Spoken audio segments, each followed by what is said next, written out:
Ahmad Sahrul Ramadan, sopir ambulans pembawa jenazah Brigadir Yosua Huta Barat alias Brigadir J menceritakan saat diminta membawa mayat ajudan Verdi Sambo itu dari kompleks Polres Duren 3 Jakarta Selatan. Kesaksian itu disampaikan Ahmad Sahrul saat menghadiri persidangan atas terdakwa Barada Richard Eliezer alias Barada E, Kuat Maruf dan Bribka Riki Rizal di Pengadilan Negeri Jakarta Selatan pada Senin hari ini.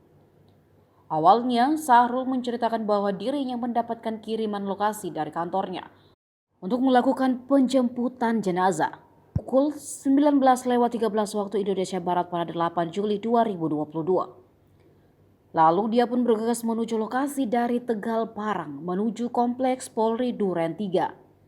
Sesampainya di lokasi, Sahrul bertemu dengan orang tak dikenal yang mengetuk kaca mobilnya.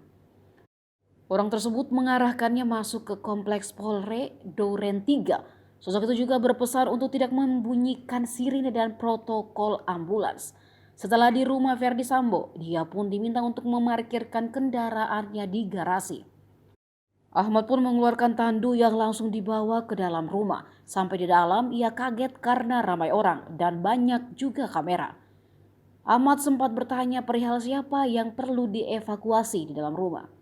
Ia pun kaget sesaat melihat ada jenazah di bawah tangga dengan kondisi berlumuran darah. Sahrul menuturkan bahwa pihaknya langsung diminta untuk memeriksa nadi jenazah yang belakangan diketahui merupakan Brigadir J.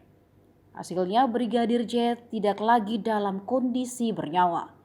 Seorang bapak-bapak sampai harus memastikan kepada Ahmad jika benar nadi Brigadir J sudah tidak berdenyut lagi. Saat itu Sahrul juga sempat memeriksa jenazah Brigadir J. Dia sempat melihat bahwa jenazah Brigadir J masih memakai masker berwarna hitam dengan luka tembak.